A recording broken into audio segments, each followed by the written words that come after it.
What's up, everybody? It's your boy Baybar to Go Bar with another Magic the Gathering Puzzle Quest video.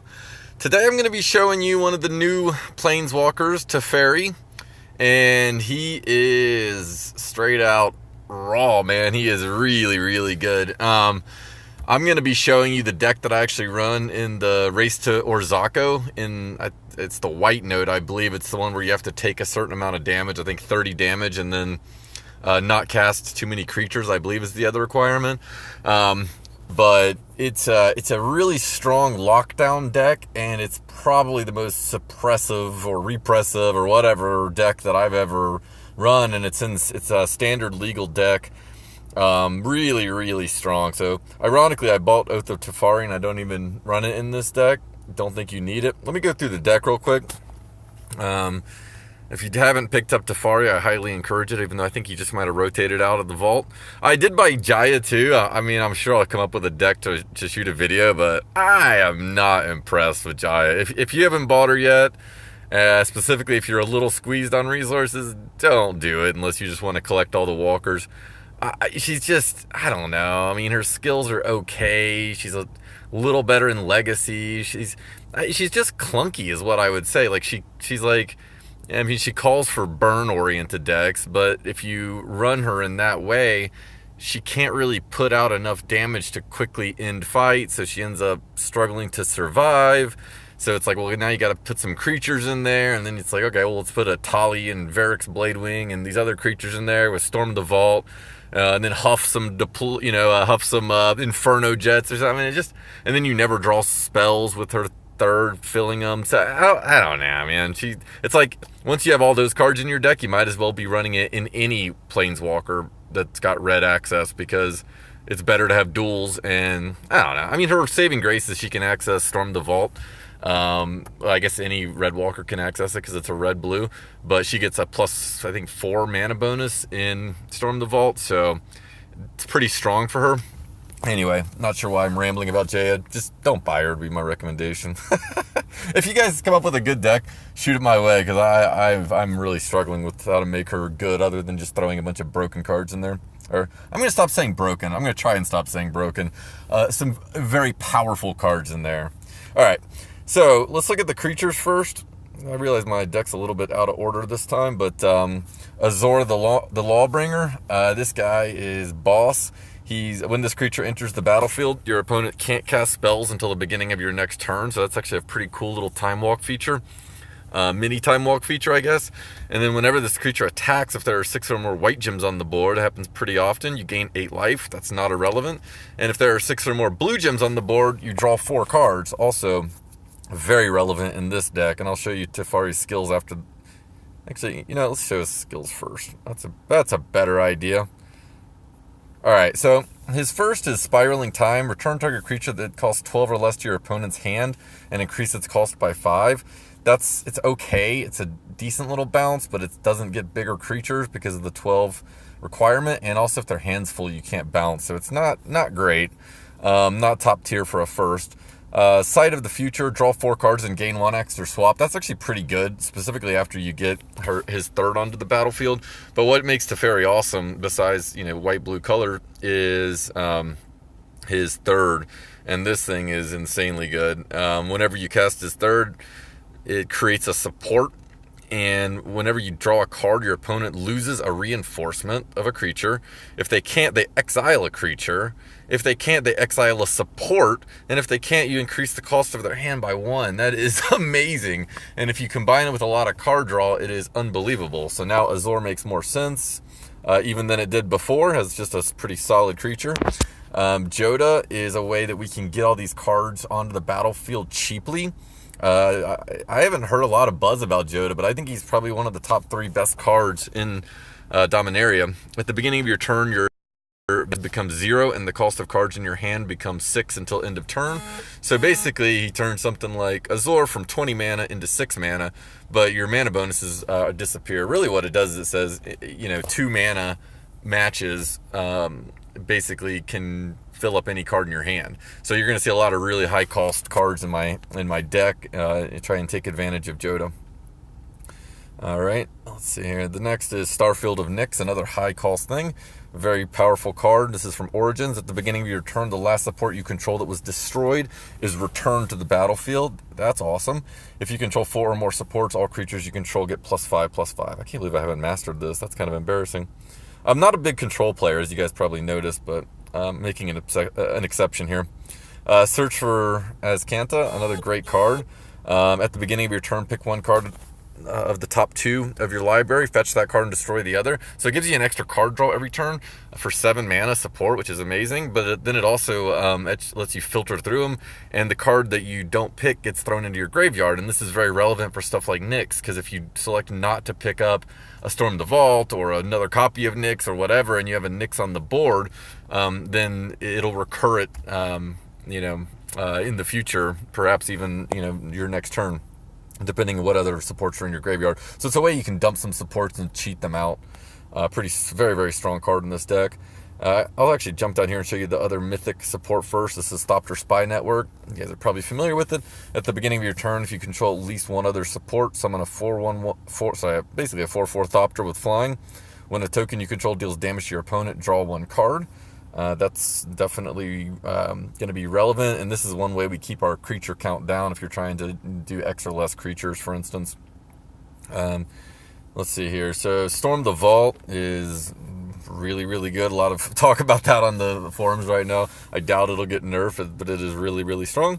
At the end of your turn, if you raided, find 2 treasures. Then if you control 5 or more non-land supports, which is possible even without raiding in this deck, then you flip it, and then at the beginning of your turn, convert X gems to blue, where X is the number of supports you control times 2, and we have a lot of supports in this deck, so it's going to create a lot of mana, and with Jodah out there, it can usually fill up your hand every single turn. So Settle the Wreckage is one of our control spell supports. Well, whenever it's on the board, creatures your opponent controls have, when he attacks, convert 4 gems to your planeswalker's color, and then exile the creature. So this is basically like a Gideon's Defeat, except for it'll remove more than just 1 creature in a turn. If they have 3 creatures attacking and you get settled down on the board, it'll kill all 3 of them and exile them rather than just destroy them, which is amazing. And then the support itself dies, but if you have Nyx out, it'll recur during your turn again. So they basically lose all their creatures at the end of the turn, and then you recur your settle and basically set back up your defense the very next turn. Another interesting one we have is Time of Ice. This is a saga. The first iteration says disable the first creature your opponent controls until the beginning of your next turn, so a single disable. Chapter 2 says disable each creature your opponent controls. So the second turn, it basically disables each creature, and then on the third turn, it bounces them all back to their hand. So that is a really, really good card. Now, it's 18 mana, but again, with Jodah, we can get it out for 6 mana most of the time, and we can just trash it into the graveyard and then recur it with Nyx as well. If you remember from his ultimate, Teferi's ultimate, every time you draw a card, it either kills a reinforcement, exiles a creature, destroys a support, or makes their hand cost 1 more. And so that's why we put Days Undoing in there. Both players move all cards from their hands to their library. We wish they went to our graveyard so that we could recur them with Nyx, but they don't. They get shuffled back in. And then both players draw 5 cards. That's awesome for us. If they have, a bunch of creatures down, like all their creatures are probably dead unless it's a bunch of reinforcements. All their supports are probably dead. And then all of our cards in hand get 3 mana, his get nothing. And that's relevant because, again, if we have Jodah down, then the next turn, each of our cards only costs 3 mana instead of 6, which is basically one match each. So amazing synergies in this deck. River's Rebuke is, of course, an amazing card, and this is really how we usually set up. We usually let them do 30 damage to us in the race to Orzhaka, and then we drop a River's Rebuke, return all creatures and non-land supports your opponent controls to their owner's hands, and increase their cost by 2. If there's no room, destroy those cards instead. So very, very strong card, very strong removal, and again, we often can play it for 6 mana. Just one caveat, I'm going to go ahead and start the game, but if you're doing River's Rebuke, I'm playing Training Grounds. I'm hoping to get someone who plays a lot of creatures to actually show you the power of Teferi's ult and how locky down this deck can actually be. So hopefully, Poppies of 4 or whatever won't disappoint here. But yeah, what I was saying is if you have Jodah down in like RTO and you're taking damage and you basically fill, River's Rebuke and Nyx and some other things, but don't play them and wait for him to, deal your damage, you do need to be cautious, because if Jodah gets killed and then like he's got a full board, he's doing a lot of damage, and then all of a sudden your River's Rebuke was full with only 6 mana, now it's going to go back to costing the 21 or whatever it is, and so you're going to be way behind. And if you can't fill it up quickly, you might be in trouble of taking too much damage. And of course, there's always like Sphinx's Decree, my least favorite card, that could cause issues as well. All right, this is a good start. We love Search for Azcanta, so we're going to go ahead and pop that down first. I think we'll go ahead and focus on Starfield to start recurring cards that we ditch with Search for Azcanta. Okay, got that out. Got our match 5, so we'll take another turn here. Let's see. I think I'll take the loyalty combo here, even though I could get more mana up top. I do want to show you what this ult actually does. Okay, he's throwing some zombies around. Alright, again, so if we ditch Time of Ice, then when we get our Nyx into play, it will recur Time of Ice. So that's a thing that we can do. I think I'm still just going to work on getting Nyx down here. I'm not too concerned with his little zombie stack at this point. I feel like I'm missing something here, but I don't see what it is. I guess I'll take his mana in green's actually pretty good, so we'll take the loyalty green combo here. Even though I think there might have been some better like potential combo options. I am certainly working towards his loyalties. I'll actually drop the Nyx into the graveyard and maybe recur it. I think I'll go ahead and ditch a second copy of that. Ditch that. I could bounce his zombie, even though some people will say that's not working. I haven't tried it yet, and I don't really want to try it right now during this video. I'll try it some other time. So I think I'm going to go ahead and get this big mana gain, a bunch of loyalty, get Nyx down, get Thopter down. We should start go ahead and recurring. Okay, so good. He's going to actually put up somewhat of a challenge. Oh, nope. Just going to murder my own creatures. Job, Greg. Looking brilliant over there, buddy. All right, so I guess we want to settle in the graveyard. There's a settle popping out of the graveyard with Nyx. If you guys didn't see that, I'll show it to you in a second. So that was a little bit confusing, but yeah, I ditched settle to the graveyard and it immediately recurred. I think that's what happened. I'm not exactly 100% sure how it works. I don't know if it takes it off the top or off the bottom. I'm going to go ahead and work towards Jodah and continue towards that ultimate. We are 4 loyalty away.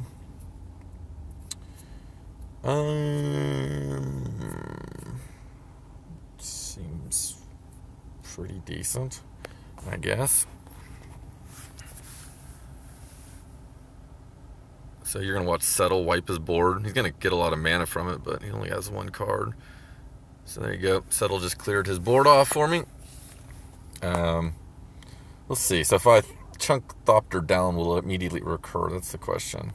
And the answer is yes. All right. So, yeah. So I guess it takes off the top of your graveyard rather than the bottom. I wasn't actually 100% sure on that. Actually, I did know that because anytime a Settle breaks, it recurs at the next turn. So I guess I'm just being stupid. But, all right. So probably just trash the other copy of Jodah. Trash the other copy of that. Hope he doesn't have a lot of discard coming my way. And I guess I can just guarantee the ult next turn. Well, that's guaranteed regardless, so let's not play for mana. Loyalty, let's play for mana. I think that's the best play. Alright. So looking good. We do kind of want him to get some creatures, because what else are we going to do with our ultimate if he doesn't have something to play? I guess we'll take a Storm the Vault off the top. Man, that Nyx is so good with Azcanta. Isn't that ridiculous? So here you see I'm getting some pretty big Thopter stacks. Now all Jodah, my Nyx is active because I have 4 or more supports on the board. I can get this settled down. I just played a Storm the Vault, so I don't really need that. I'd prefer to go into the Days Undoing because I'm going to go ahead and ult here and just show you what this looks like. Unfortunately for him, he doesn't really have much of a board state right now. Just the one little creature. So this is going to be, yeah, pretty abusive. So that was the Thopter attacking and drawing me a card. And since he didn't have any reinforcements, he had to exile his creature.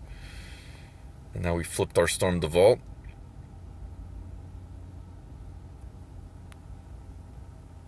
I'm going to chunk the Time of Ice in the graveyard and immediately recur an 18 mana Time of Ice, which doesn't really do anything to his dead board state yet, but if he does cast a creature or 2 or 3 next turn, it will go ahead and block it, assuming it doesn't get destroyed.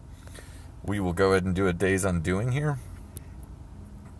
as well as another copy of Azor, which only costs 6 mana. So here you see what I'm talking about as far as dumping my entire board.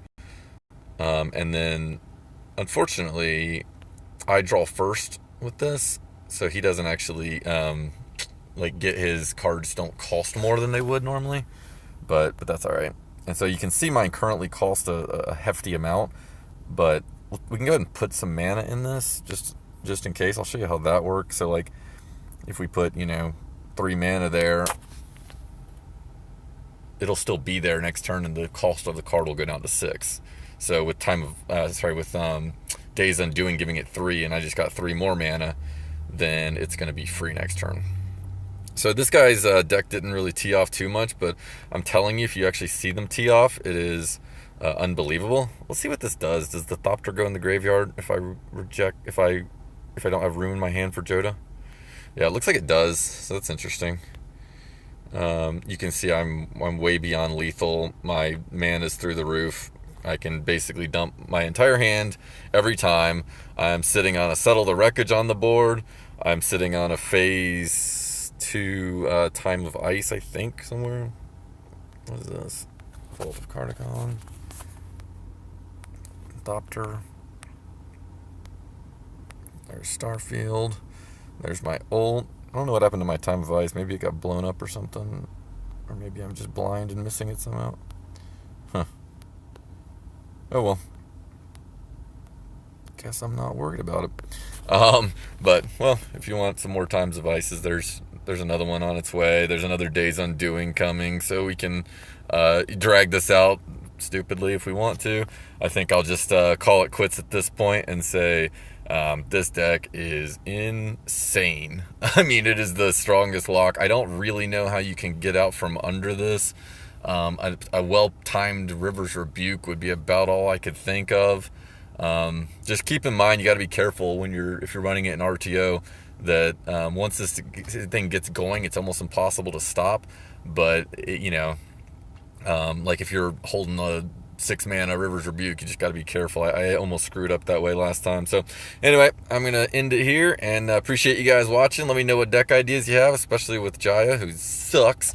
And just kidding. Let me know a deck you want to see, and I'll try and build around it, or whatever cards I have. I love the new update where you only get new cards with the elite packs, and just because of that, I bought Oath of Tefari. I do think we should support this game. I mean, they work hard on it. They do need some salary, so I'm willing to pay some money on occasion. But I like to reward them for my personal finances whenever they actually make decisions that I think are very positive for the game's direction. So anyway, appreciate you guys watching. Let me know what you need. See ya.